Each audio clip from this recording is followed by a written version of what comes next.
Hey, everybody. Welcome to the Pick Six podcast. Katie Mox and Will Brinson here, and welcome back to our All 32 series, the series where we catch you up with insiders from every NFL team to get you the information that you need to know leading up to the season. Today, we're covering Baltimore Ravens with NFL insider and betting analyst with Sportsline, as well as radio host with 105.7 The Fan, giving inside access to all Baltimore sports. It's our guy, JLC, Jason La Canfora. We lost Will, but what's up, JLC? I'm good. I hope I didn't scare Will off. It's been a minute. But no, thanks for having me. Yeah, it's fun times here in Baltimore. High expectations for the Ravens, and everybody's got Orioles magic fever right now. Yes, I know. I mean, obviously, we're not going to get into it, but you were telling me that Baltimore is a front runner, so you hope to get Ohtani, which would be absolutely crazy. Looking at the Ravens this year Yeah. at JLC, they're in a much better position health-wise heading into training camp than they were last season, so that's great. Lamar Jackson got paid. He's got a deeper group of receivers. Yeah. How well do you think this offense can run in a Todd Monken system? You got to think there's more big plays happening than they'd had with Greg Roman. Yeah, I absolutely think there's a world of opportunities available to them now that just never were under Greg Roman. How quickly they get there, I think, really is the key question. A lot of new pieces. In general, they're healthier than last year, yes, but there's still a lot of question marks. Odell Beckham hasn't played a lot of football, consistent football in a long time. Rashad Bateman has not shown an ability to stay on the football field. He's had issues in season and off season from a health standpoint. Really since early into his tenure with the team. We'll see about a Ronnie Stanley, who his career looked in jeopardy. He comes back last year, maybe behind schedule, but quickly back to being Ronnie Stanley, but on his ankle a couple of times. What does that look like? So, yes, I think they'll get there, but I think there'll be a learning curve. And they've got to go on the road and face all three division opponents very early in the year. So that's going to be an interesting test for all these new pieces on offense. Yeah, the thing about Baltimore is like there's a whole lot to believe in, and I want to believe in the Ravens. I was all over the Ravens last year, and then you start to kind of poke around the depth chart, and it's pretty easy to have like questions about where like for instance, the running back room, J.K. Dobbins, Gus Edwards, Justice Hill, and they got two, like basically free agent rookies. I mean, that's great if everybody's completely healthy, but running backs don't tend to stay healthy in the NFL. Are you surprised they didn't add a running back this offseason? Not really. I think, look, does J.K. Dobbins have a long-term future here? Maybe not. I mean, he's been unhappy about his usage. He's been unhappy about his touches. He's been unhappy about them playing in a meaningless preseason game and having to lose the season of his career because of it, because he got hurt in a game against Washington a couple of years ago. But he's as motivated as ever to try to get paid, whether it's here or somewhere else. And I think in Todd Monken's offense, like he's a guy I would be buying low on right now in terms of fantasy or maybe even in terms of the gambling markets. Like Greg Roman had no screen game. I mean, J.K. Dobbins had 2 red zone targets last year, and that was it for the entire running back core. You're going to see that change. You can see it just being out there during OTAs. They're going to be a much better football team passing horizontally.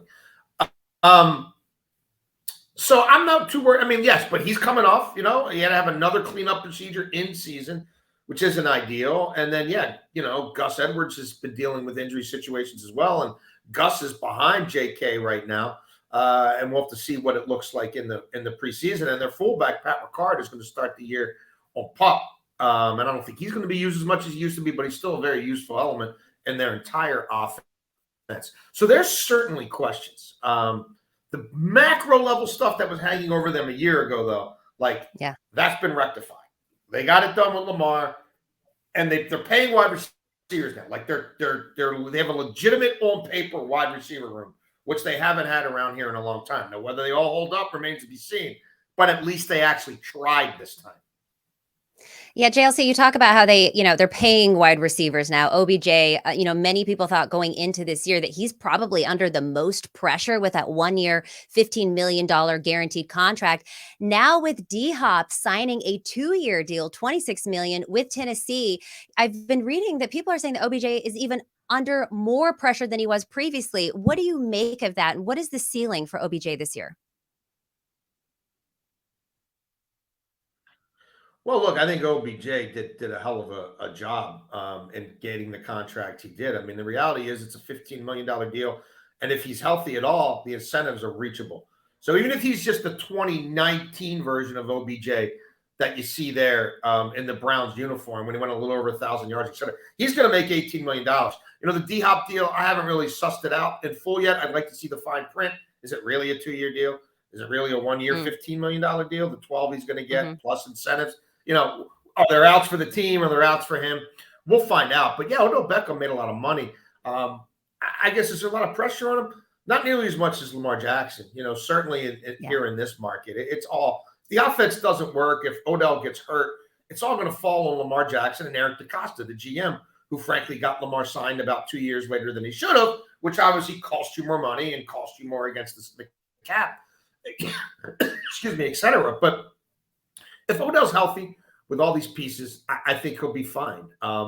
They don't need him to be generational. They don't need him to get 180 targets or anything like that. They have Mark Andrews. They're still going to run the ball. They have some other young wide receivers they like. They've got some interesting other tight ends. He has to be a nice starting wide receiver, a complementary piece. He doesn't have to be a true number one, I don't think, for them. And health, obviously. We don't know how that's going to play out. But I think he can be 2019 Odell Beckham. I do. 2017, I think those days are over. Well, Zay Flowers, first round pick for the rookie out of BC. Love his game. Thought he was wide receiver 1 in this class. What do you expect him to? How do you expect him to utilize him in terms of not just vertically but also horizontally? And like, is that going to be a key component here of what we expect to see from Todd Monken? Is really trying to stretch the field both directions in order to open up things for Lamar. Yeah, and it's going to be interesting to see how this all sorts itself out in the slot and how often he's in the slot, how often he's outside. I do think there's going to be a learning curve for him. I mean, it's a jump from BC to here. And actually, I think Devin Duvernay early in the season could be, depending on how things play out in the preseason, could be an interesting little piece as well because he has a similar skill set. And for years around here, people have been saying like that could be Deebo Samuel light, like Deebo Jr. If you lean into that. Greg Roman never did. I wonder if Todd Monken does a little bit and seeing him in more jet sweeps and more pitch plays and involved in some interesting run looks. So yeah, I think Zay Flowers is going to be an impactful football player for them. I just around here, there's usually a learning curve.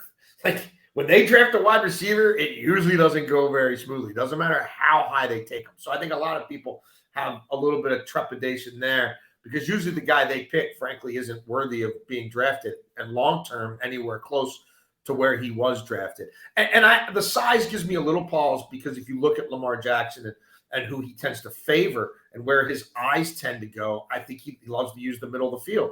And you're looking for big targets. He likes to be able to throw jump balls, between the hashes to Mark Andrews. Yeah. Even last year, Isaiah Likely found a role here fairly quickly, especially when Andrews was a little banged up. Another guy, he's not really a tight end. He's a wide receiver. They call him a tight end. That's fine. He doesn't block a lick. I guess he doesn't have to. But like he's from a size standpoint, he's an interesting target.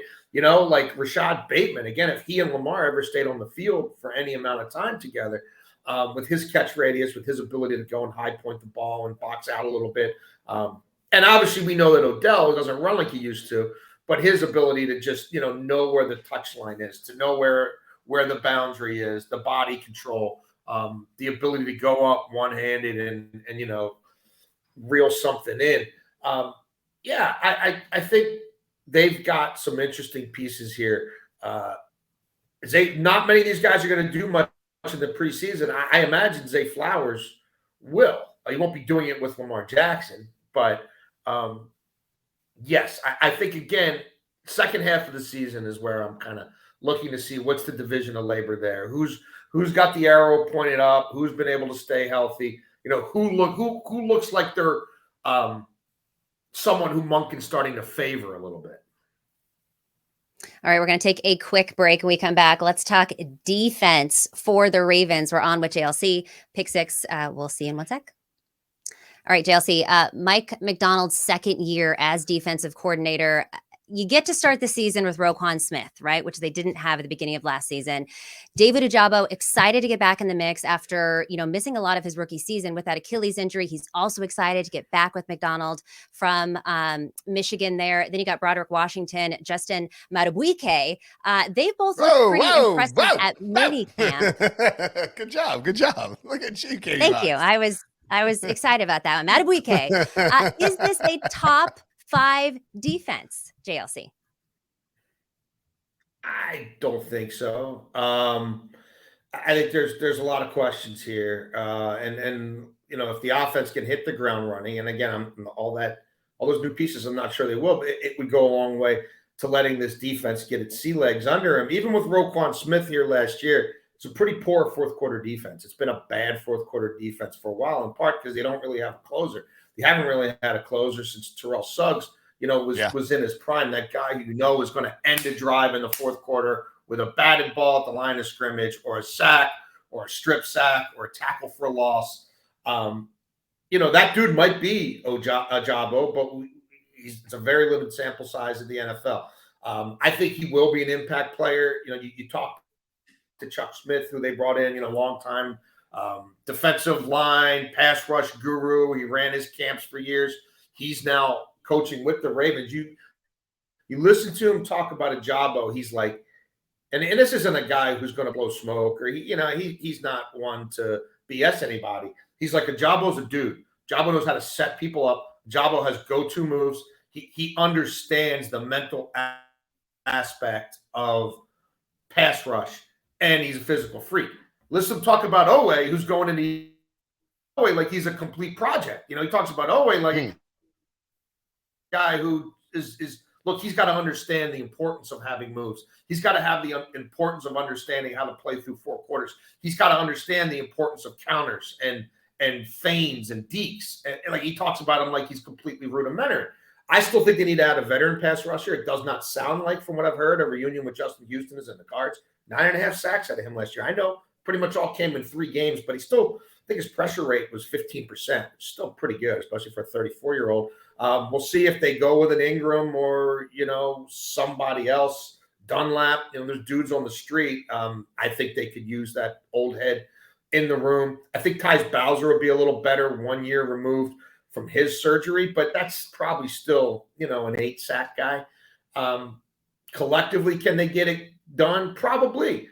They did last year. Is Patrick Queen going to be set loose to see ball, chase ball in passing situations and be a guy who, with his speed, you've got the delayed A-gap blitz where he's shown an ability to get home. And I think just some straight speed rushes off the edge. I could see them leaning into that a little bit more. But I don't think it's an elite front seven, at least on paper right now. It's a great linebacking core. There's questions about the D-line, and there's big questions about secondary. Outside of Marlon Humphrey and Marcus Williams, there's not a whole lot of there proven commodities. Kyle Hamilton might become that.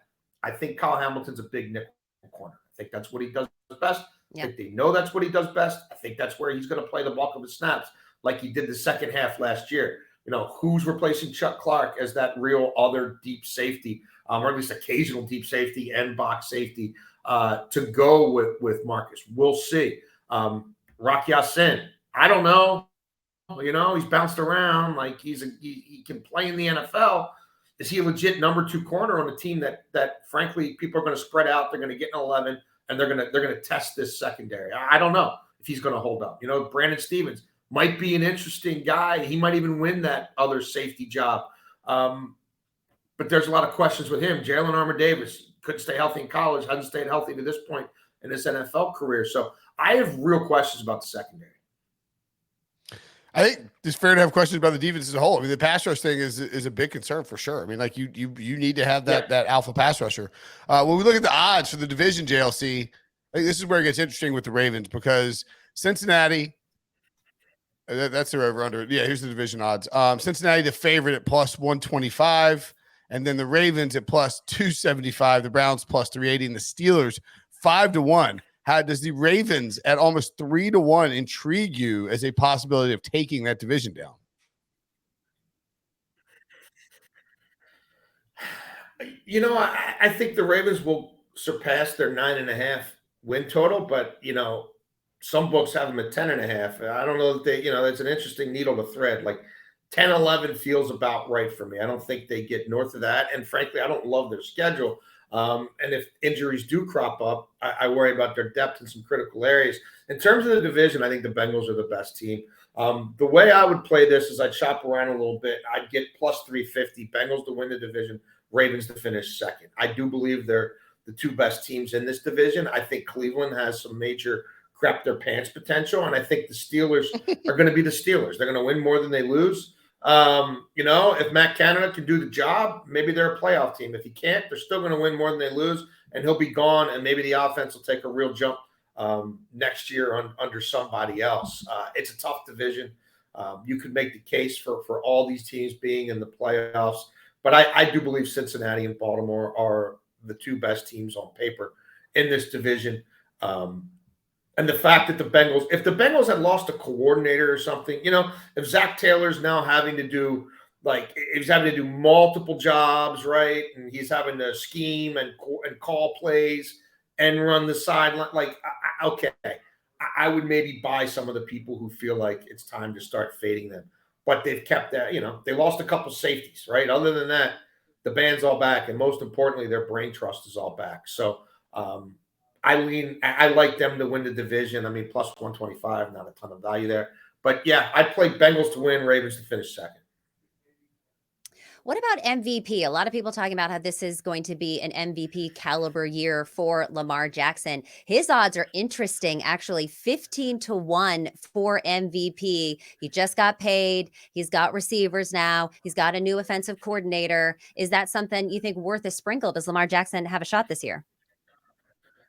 Yeah, I think it's worth a small sprinkle. I mean, this is a guy who's done it before, and you just said it, 15-1. It's not like this is foreign territory to him. I think the passing game will evolve. Is it going to happen again overnight? I don't know. But this is the best cast he's had around him in a long time. He had to break free of the shackles of Greg Roman.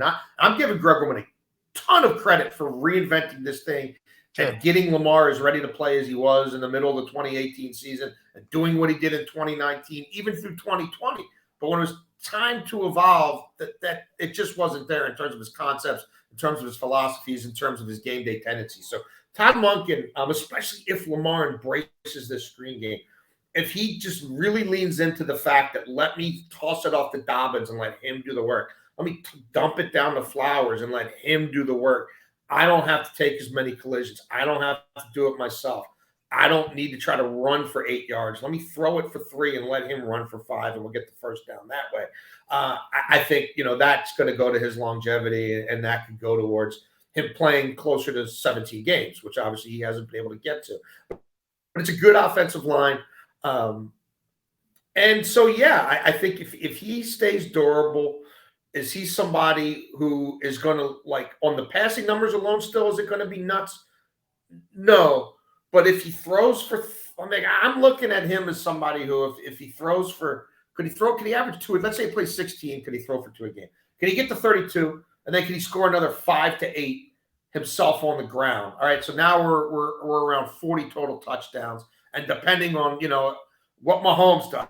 If Mahomes throws for 50 again, well, forget about it. That's your MVP, But if you think, the Bengals aren't quite what some other people think, right? And if you're buying that Josh Allen and the Bills are in a downward cycle, and maybe, look, Andy Reid started running the ball more in the second half of the year with Pacheco, and you saw it carry right through the Super Bowl. If they're a little more balanced, and maybe it's not, Mahomes 5,500 yards and 50 touchdowns, then yeah, I think you could create a niche there for Lamar to maybe come in, and Hurts, is there, I don't want to say a sophomore slump, but do people figure that out a little bit more? Does that slow down?